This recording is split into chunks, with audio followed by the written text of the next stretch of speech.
18장 4절 말씀은 우리 다 같이 한번 같이 읽겠습니다. 18장 4절 말씀입니다.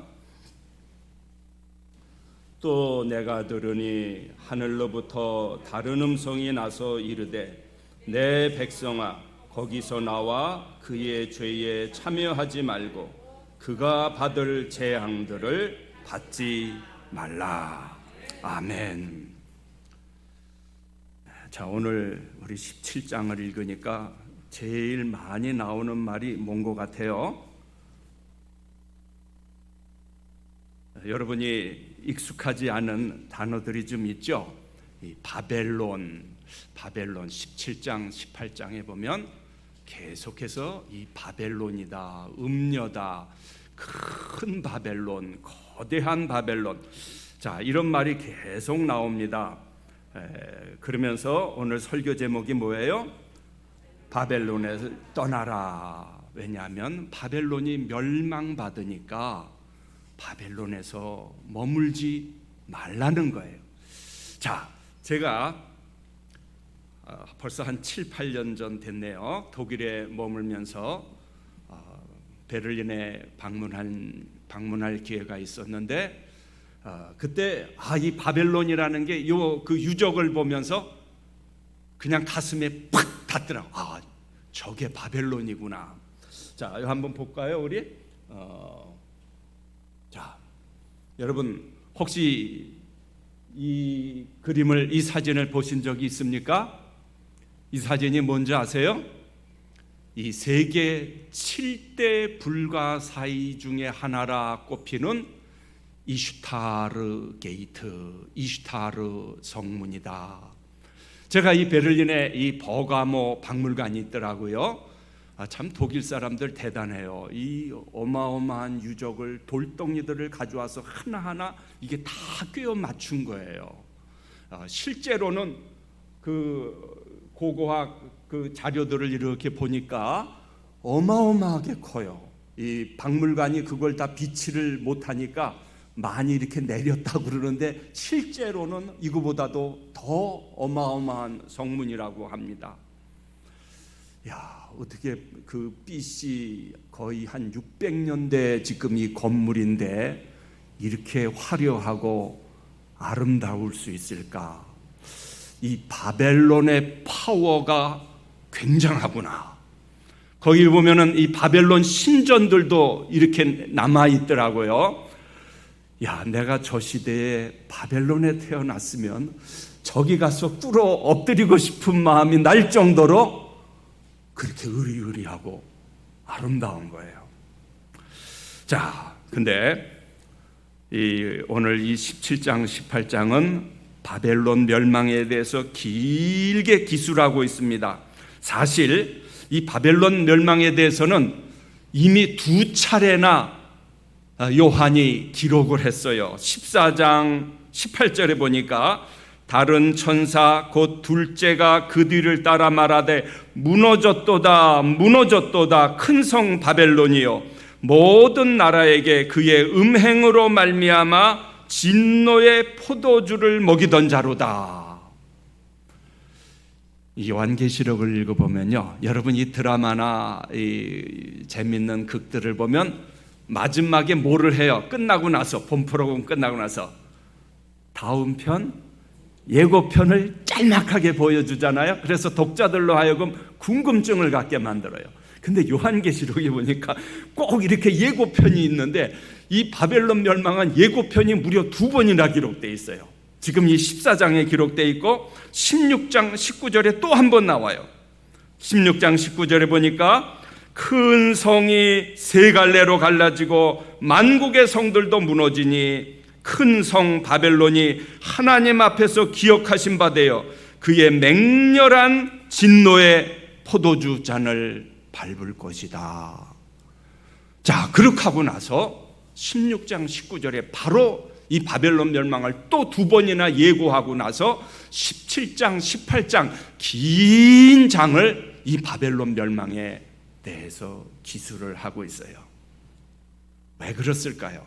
요한계시록 전체에서 이렇게 많은 분량을 차지한다는 것은 사실 이거 사도 요한이 보통 중요한 사건이 아니면은 이렇게 기록하지 않았을 텐데 이 2장을 할애해서 이렇게 기록하고 있습니다. 사실 AD 95년경에 사도 요한이 이 기록을 할 때 바벨론은 이미 역사상에 사라진 지 이미 오래됐어요. 그래서 바벨론이 멸망한다 했을 때 고대 바벨론을 의미하는 것은 아닐 것이다. 그렇다면 왜 바벨론이라는 이 심벌, 이 상징을 지금 대표적으로 이 요한계시록에 사용하고 있을까? 여러분, 이 바벨론 하면요, 다니엘서 우리 한번 찾아볼까요? 다니엘서 4장 30절입니다. 다니엘서 4장 30절에 보면 이 참 바벨론이 어떤 나라인가, 이 짧은 문장에 아주 잘 기록이 되어 있습니다. 다니엘서 4장 30절 우리 한번 찾아보세요. 여러분, 이 느부갓네살 왕 잘 아시죠? 이 느부갓네살 왕이 다니엘서 4장 30절에 보니까 이 바벨론에 대해서 이렇게 말합니다. 우리 다 같이 한번 읽어볼까요?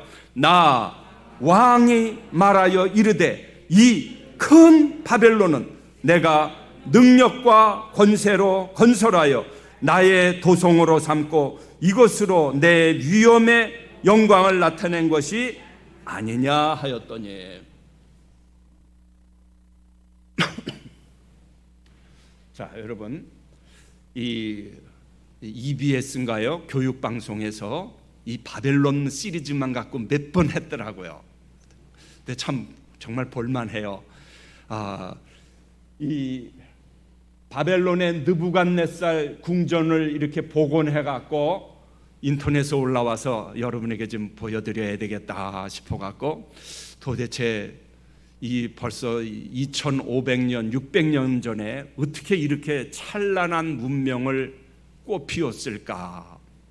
이 느부갓네살이 이 바벨론을 스스로 보면서 이 바벨론의 찬란한 영광을 봐라, 이 바벨론의 매력, 아름다움이 얼마나 굉장하냐, 스스로 지금 감탄하고 찬양하는 내용입니다.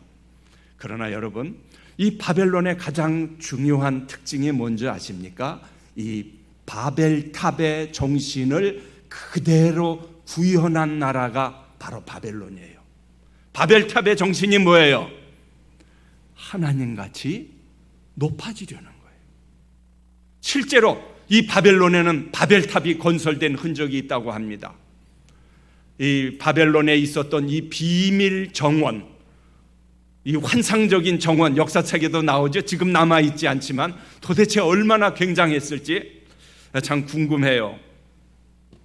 도저히 무너지지 않을 것 같은 이 단단한 성벽, 그러나 우상 숭배의 본거지였다.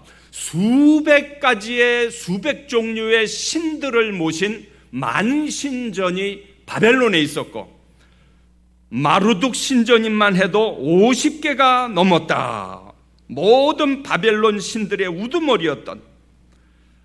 그러니까 이 바벨론은 하나님을 대적하는, 이 창세기 11장에 나오는 이 바벨탑의 정신을 그대로 물려받은, 그러니까 인류 역사를 보면은 창세기 3장에서 이 뱀이, 사탄이 여인에게 한 말이 무엇이에요? 내가 하나님같이 되리라. 내가 하나님같이 높아지리라. 자, 이 정신이 바로 바벨탑의 정신이고, 이 정신이 바로 바벨론의 정신이고, 이 정신을 아마 이 사도 요한이 있을 때 제일 많이 물려받은 나라가 아마 로마가 아니었겠는가. 수많은 우상 숭배 신전으로 가득 찼어요. 아마 여러분들 로마에 가신 분들은 아마 여기를 기억하시는지 모르겠어요. 이 로마의 황제들이 살았던 그 관군데요, 제가 이 거리를 지나다니면서 참 정말 얼마나 가슴이 아팠던 게 우상으로 가득 찼어요. 황제 숭배 신전으로 가득한 도시예요. 그리스 로마 신화에 나오는 그 수많은 헬라의 신들의 신전, 비너스 신전, 아프로디테 신전, 이 신전들이 가득한 도시가 바로 이 로마, 이 바벨론의 정신을 아마 가장 당대에 가장 잘 물려받고 있었던 나라가 이 로마가 아닌가 생각이 됩니다. 자, 우리 요한계시록 17장으로 돌아와 보십시다. 왜 하나님께서 그러면 오늘 이 17장, 18장을 다 볼 수는 없고요. 가장 중요한 핵심적인 몇 가지만 좀 보도록 하겠습니다. 왜 하나님께서 바벨론을 멸망시키셨을까? 왜 멸망시킨다고 지금 예언을 했을까? 바벨론의 죄가 무엇일까? 자, 우리 1절, 2절 같이 한번 읽어볼까요? 또 7 대접을 가진 7 천사 중 하나가 와서 내게 말하여 이르되 이리로 오라. 많은 무리 위에 앉은 큰 음녀가 받을 심판을 내게 보이리라. 땅의 임금들도 그와 더불어 음행하였고 땅에 사는 자들도 그 음행에 포도주에 취하였다 하고. 자, 여러분, 참 이 모습을 한번 좀 이미지네이션, 한번 그림을 그려보세요. 음녀가 있는데 많은 물 위에 앉아 있다. 이 성경을 근데 이 그대로 풀고 있어요. 이 음녀가 누구냐? 땅의 왕들을 다스리는 큰 성이라. 바벨론을 가리켜서 지금 음녀라는 말로 표현을 하고 있는데, 음녀가 많은 물 위에 앉아 있다. 그거를 못 가져왔네. 자, 이 레토릭, 이 수사법이 정말 기가 막혀요. 이 바벨론은 사막 위에 세워진 도시거든요. 이 도시 성 전체를 물을 끓여들여다가 이 수로를 만들어서 이 마치 정말 물 위에 건설된 도시와 같은, 참 그러니까 놀랍죠. 이 벌써 이 BC 500년, 600년 전에 사막 한가운데 이 엄청난 도시를 어떻게 이렇게 유프라데스 티그리스 강 그 강물들을 끌어들여 갖고 사막 한가운데 지금 도시를 건설했는데, 거기에 이 모습이 좀 중첩이 돼 있어요. 사도 요한은 이걸 어떻게 표현하냐면 음녀가 많은 물 위에 앉아 있다. 근데 그 물이 무엇이냐? 17장에 어떻게 설명을 해주고 있어요? 15절 보세요. 또 천사가 내게 말하되 내가 본 바 음녀가 앉아 있는 물은 백성과 무리와 열국과 방언들이니라.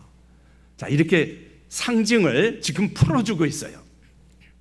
무슨 얘기입니까? 바벨론이 전 세계를 장악하고 있는 모습이에요. 음녀 바벨론의 영향을 받지 않는 나라나 사람이 없다는 거예요. 여기서 자유로울 사람은 하나도 없다는 거예요. 소름이 끼치지 않습니까? 이 음녀가 열국을 장악하고 있는 이 강력한 모습이에요. 한 걸음 더 나아가서 이제 2절은 이렇게 얘기합니다. 땅의 임금들도 그와 더불어 음행하였고 땅에 사는 자들도 그 음행의 포도주에 취하였도다. 음행이 무엇입니까? 먼저 구약에 보니까 이스라엘 백성들을 향해서 하나님께서 우상 숭배에 빠질 때 음행했다 이렇게 이야기합니다. 하나님께서는 이 우상 숭배를 가증하게 여기십니다. 그런데 고대의 이 신전들을 보면은 음행과 우상 숭배가 나누어지지가 않아요. 이 7도시 이 예배소 교회만 하더라도요, 아마 우리 여러분들 아마 많이 우리 사랑누리교회 성도님들은 많이 들으셨을 것 같아요. 예배소에 가보니까 이 아데미 신전, 예배소에 있었던 이 아데미 신전은 이것도 정말 어마어마한 불가사의 중에 하나죠. 그런데 지금은 기둥 하나만 남았지만 기록에 보면 그 아데미 신전에 누가 있었습니까? 여사제들이 수천 명, 이 아스본 교수님은 한 3,000명 정도 있었을 것이다. 심지어는 거기에 이 남창들도 있었다. 그런데 그 신전에서 무슨 일이 행해졌냐면 이 여사제들과의 육체적 결합을 통해서 그것이 예배의 한 부분을 차지했어요. 근데 이거 예배소뿐만 아니라 7도시, 이 요한계시록에 있는 7도시 전체에, 아니 고대 헬라 도시에는 이것이 아주 만연해 있었어요. 그러니까 그 성적인 문란함이라는 것은 말로 다 할 수가 없어요. 음행과 우상숭배가 같이 갔어요. 얼마나 이것이 심했는지 음행의 포도주에 취하였도다. 이 바벨론의 가장 큰 죄는 바로 음행과 우상숭배요. 두 번째로는 4절에 보니까, 우리 4절을 같이 읽어볼까요? 그 여자는 자줏빛과 붉은빛 옷을 입고 금과 보석과 진주로 꾸미고 손에 금잔을 가졌는데 가증한 물건과 그의 음행에 더러운 것들이 가득하더라. 그의 이마에 이름이 기록되었으니 비밀이라, 큰 바벨론이라, 땅의 음료들과 가증한 것들의 어미라 하였더라. 말하자면 이 사치와 탐욕으로 무장한 것이 바로 바벨론이었다. 제가 아까 이 이슈타르 게이트 모습을 보여드렸잖아요. 이 바벨론의 매력이 굉장하구나. 바벨론의 아름다움이 굉장하구나. 금과 은과 당대의 최고 극상품으로 자신을 무장했다. 이 얼마나 이 바벨론이 전 세계 무역의 중심지였는지 18장에 보니까 이 전 세계의 경제의 중심지였어요. 18장 12절 13절에 보니까 이들의 이 무역 품목이 길게 언급이 돼 있어요. 12절 그 상품은 금과 은과 보석과 진주와 세마포와 자주 옷감과 비단과 붉은 옷감이요 각종 향목과 각종 상아 그릇이요 값진 나무와 구리와 철과 대리석으로 만든 각종 그릇이라. 아마 요즘 말로 표현하면 이렇게 될 것 같아요. 최고의 명품들로 자신들을 다, 아마 수천만 원 고가의 명품들로 자신을 치장하였다. 그러나 겉으로 보기에는 화려하고 정말 매력적이기 이를 데 없지만 그 안에는 더러운 것들, 음란한 것들이 가득하더라. 요한은 지금 이 바벨론의 영적인 실체를 지금 정확하게 꿰뚫어 보고 있는 거예요. 바벨론의 매력에 현혹되지 마라. 하나님의 백성들은 바벨론의 영광에 취하지 말라. 그것은 하나님의 진노를 불러오는 포도주요, 하나님의 진노를 초래하는 것이다.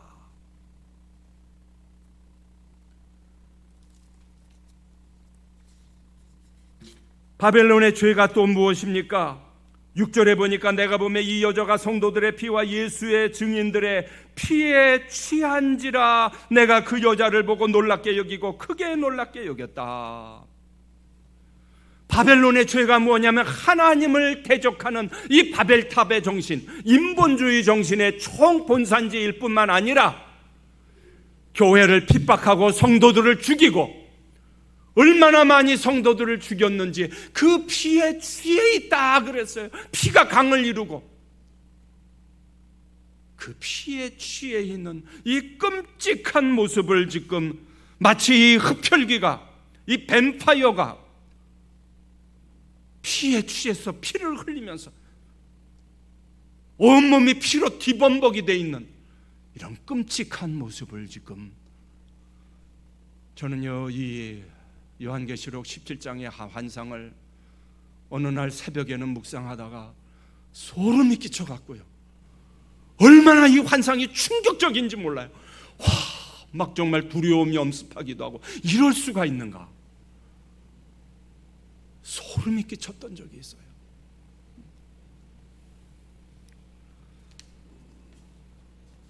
이 대한민국에도요, 이 순교의 현장들, 제가 몇 주 전에도 아마 말씀드렸던 것 같아요.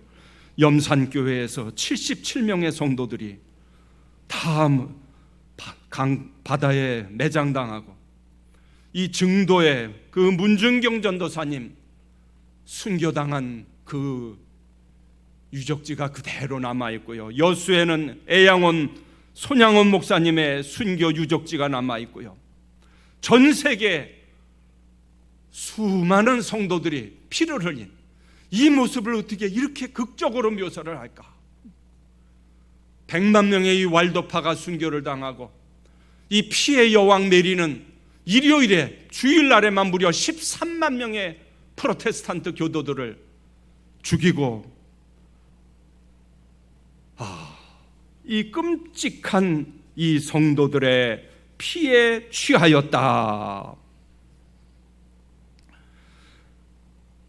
이 바벨론의 이 위엄과 이 파워가 얼마나 막강한지 아무도 바벨론이 무너지리라고는 상상도 못했는데, 이 18장에 가면은 이 바벨론 멸망에 대해서 계속해서 기록하고 있어요. 2절에 보니까 18장 2절에 무너졌도다 무너졌도다 큰 성 바벨론이여.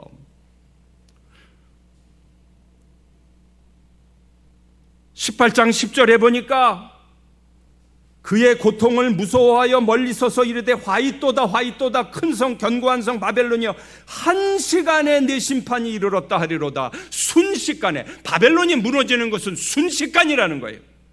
17절에도 보면 그러한 부가 한시간에 망하였도다. 19절에도 마지막 부분에 보니까 너의 보배로운 상품으로 치부하였더니 한시간에 망하였도다. 여러분, 하나님은 심판하시는 하나님입니다. 이 무너졌도다라는 말이 보면요, 과거형으로 쓰여졌는데요, 이런 용법을 뭐라고 그러냐면, 헬라어의 이런 용법을 예변법적이다. 아직 바벨론이 지금 다 무너지지 않았는데 성경은 무너졌도다, 기정사실화해서 얘기해요.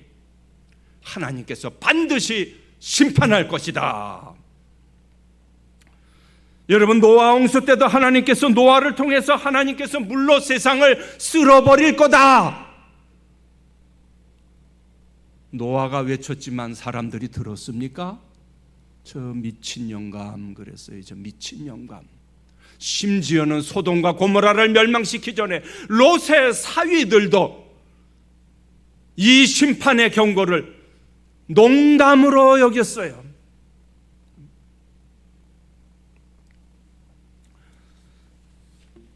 여러분, 이 폼페이 멸망에 대해서 들어보셨습니까?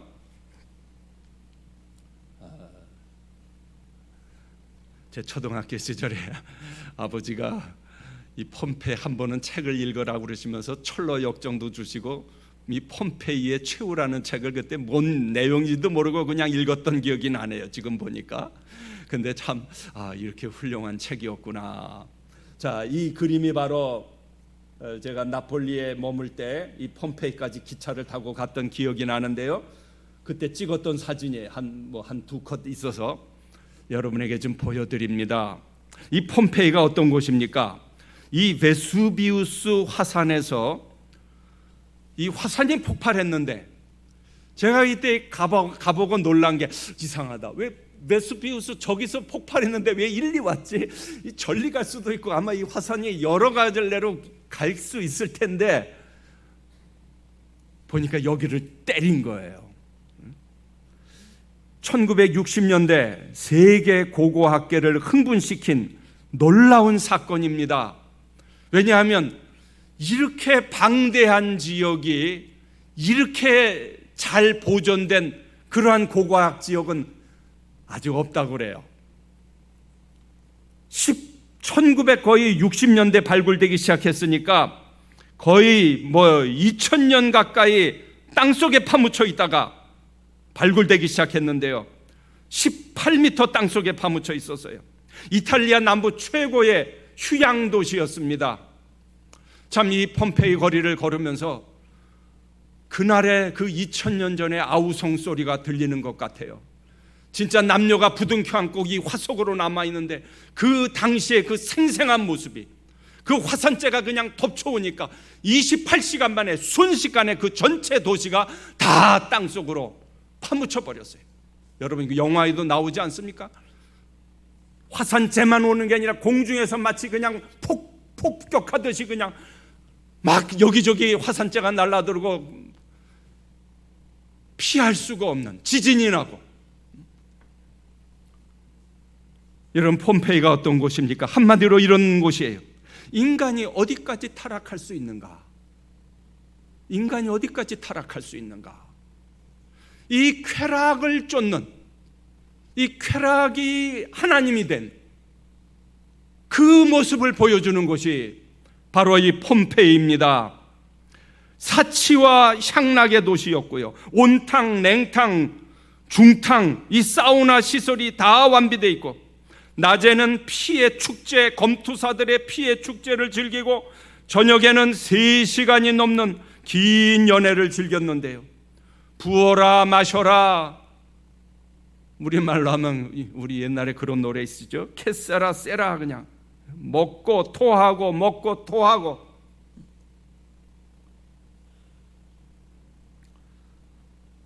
여인들은 공창에서 몸을 파는데요.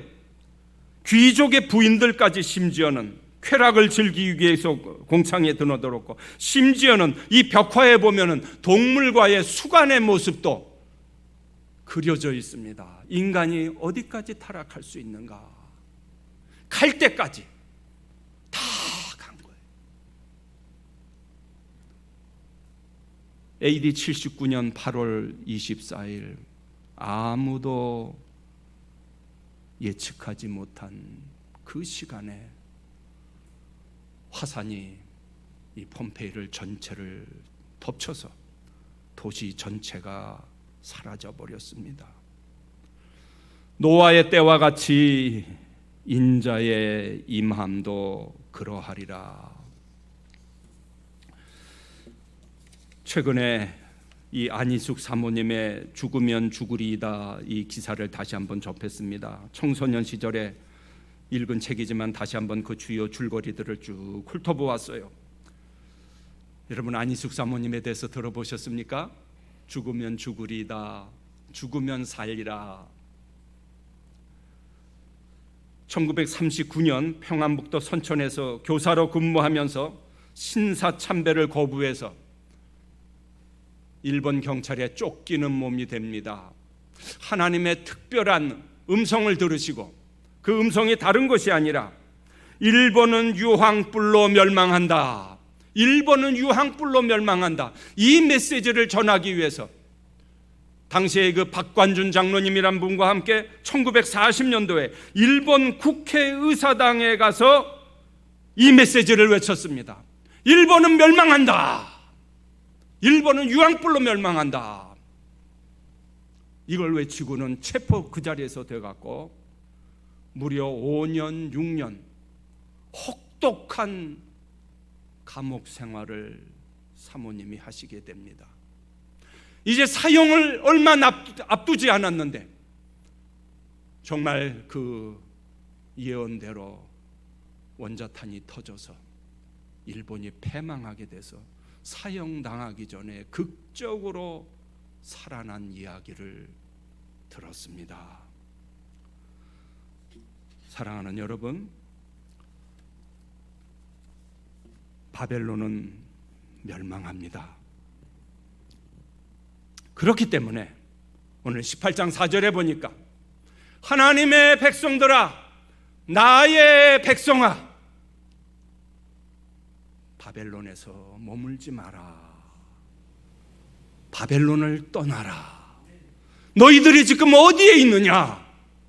바벨론의 영광에 취해 있느냐? 너희들은 하나님의 백성이다.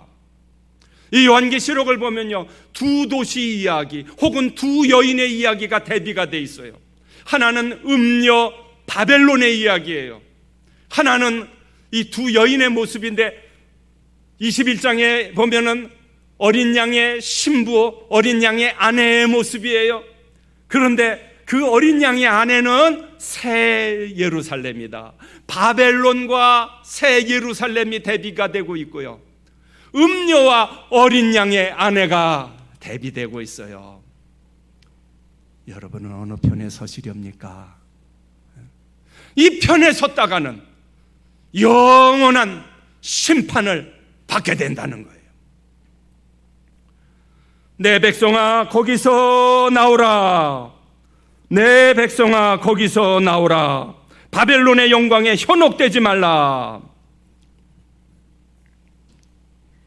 오늘 한국교회가 저는 좀 잘못 가르친 것이 있는데, 그 중에 하나가 뭐냐면은 바벨론의 영광과 새 예루살렘의 영광을 혼동했다. 이 번영신학이 어쩌면 이 가운데 하나 기여를 했는지 모르겠어요. 제가 중고등학교 때 그때 목사님들이 많이 외치셨던 말씀이 그거였어요. 사회에서 선봉자가 되라, 리더가 되라, 탑이 되라. 고지신학을 얘기했어요. 고지신학. 실제로 그리스도인들 가운데 정말 사회에서 뻗어시 높은 자리에 많이 올라갔어요. 교수도 되고 법관도 되고 국회의원도 되고 장로 대통령만 이 땅에 2명이 나왔어요. 그런데 하나님의 영광과 바벨론의 영광을 혼동했어요. 거기서 머물렀어요. 사건이 터질 때마다 그리스도인들이 관계되지 않은 적이 없어요. 여기저기서 부끄러운 일들이 얼마나 많이 일어났습니까? 이제 이 한국교회가, 우리 프로테스탄트가 100년이 넘었는데 이제 이 말씀에 귀를 기울여야 될 때 바벨론의 영광과 새 예루살렘의 영광을 혼동하지 말라는 거예요. 사회에서 잘되고 번영하고 큰 교회 만들고 메가처치 만드는 게 이게 하나님 뜻이 아니라는 거예요. 하나님의 백성의 영광은 하나님의 백성이 성결됨을 유지하는 거예요.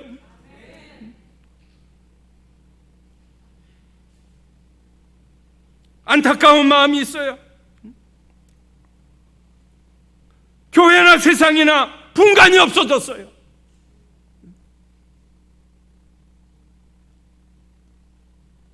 왜 교회가 참 능력을 잃어갑니까? 바벨론의 영광을 하나님의 영광으로 착각했기 때문에 그래요. 세상 자랑하는 것을 교회에서도 그대로 자랑하고요, 교회가 하나의 배지가 되고요. 얼마나 우스운 얘기예요.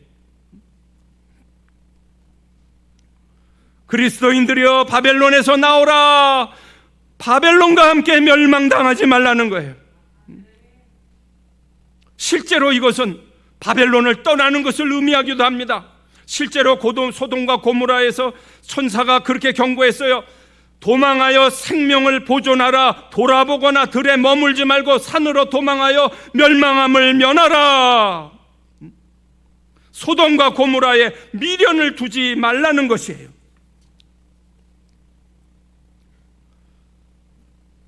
너희는 떠날지어다 거기서 나오고 부정한 것을 만지지 말지어다. 그 가운데서 나올지어다. 여호와의 기구를 매는 자들이여 스스로 정결하게 할지어다. 바벨론을 떠나라는 것은 무엇을 말합니까?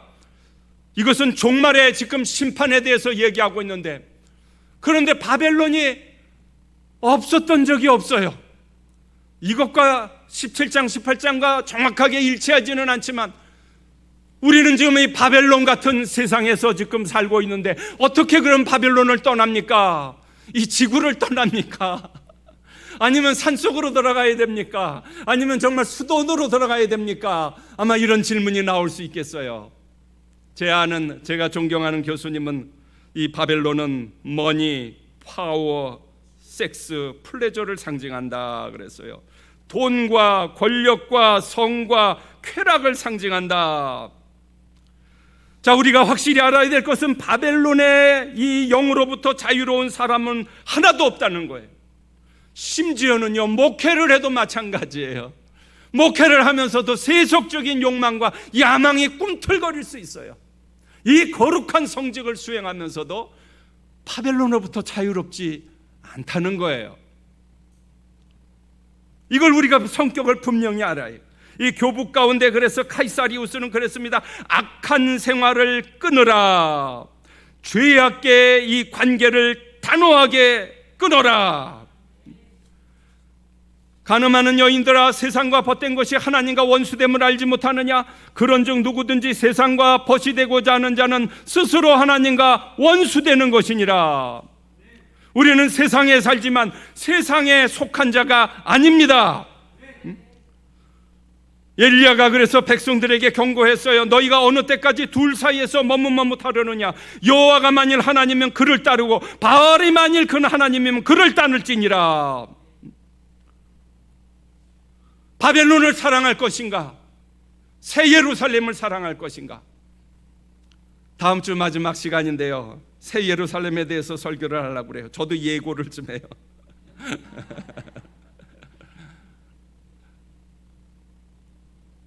새 예루살렘의 영광을 보면요, 바벨론의 영광이 점점 대수롭지 않게 생각돼요.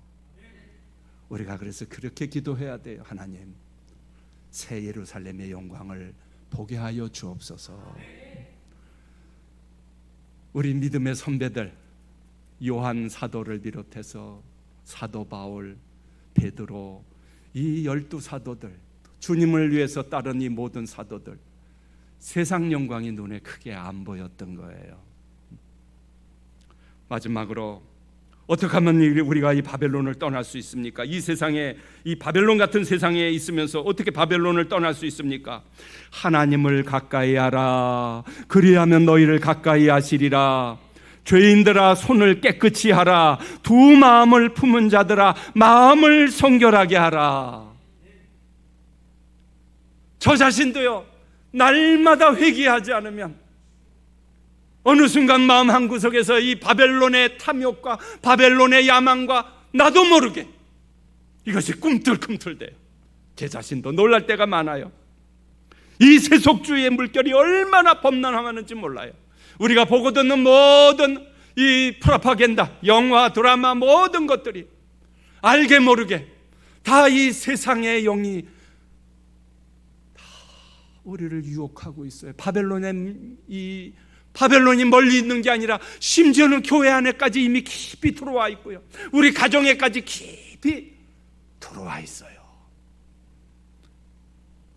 다른 거 없어요. 하나님을 가까이 하라. 그리하면 너희를 가까이 하시리라. 사랑하는 여러분들,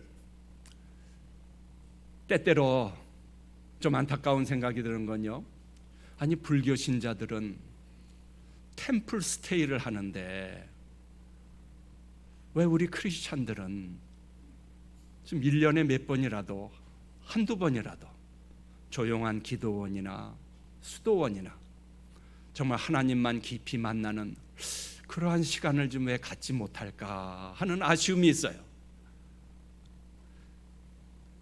제가 어린 시절만 해도 60년대, 70년대, 제 청소년 시절까지만 해도요, 청계산 저기 불광동의 기도원들, 한월산 뭐 그냥 여기저기 기도원들마다 다 산상 집회를 하고요, 기도원들마다 그냥 꽉꽉 매지고, 때때로 그런 시절이 그리워요. 저는 지금도 기도원을 찾아다니고요, 산을 조용히 찾아다녀요. 왜? 그 시간이 저를 지켜주는 시간이거든요. 세상에 가서 세상에 물들지 않고 살아갈 수 있는 강력한 힘이 어디서 나와요? 하나님을 은밀히 만나는 그 시간에 하나님께서 주셔요. 여러분이 예배의 자리를 잊지 마시기를 바라요. 이 교회의 귀한 기도의 모임들 잊지 마시기를 바라요. 왜? 우리 연약한 사람이기 때문에. 우리가 집에서도 기도하고 집도 성전이 돼야 되지만 또 우리가 연약한 인간이기 때문에 장소가 필요해요. 우리 주 예수 그리스도도 그래서 날마다 산에서 기도하셨어요. 우리 믿음의 선배들도 다 조용한 하나님과만 조용히 만나는 그러한 만남의 장소를 꼭 가졌습니다. 기도하겠습니다. 하나님 아버지여,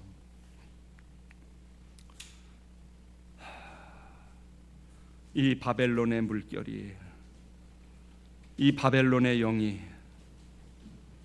얼마나 거세게 밀려 들어오는지 모르겠습니다.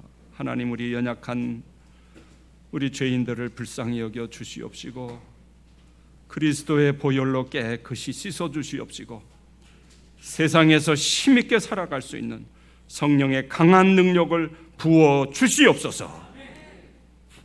지금은 우리 주 예수 그리스도의 은혜와 하나님 아버지의 놀라우신 사랑하심과 성령님의 감동 감화하심이 바벨론 같은 세상에서 살지만 바벨론과 타협하지 않고 바벨론의 유혹에 넘어가지 않고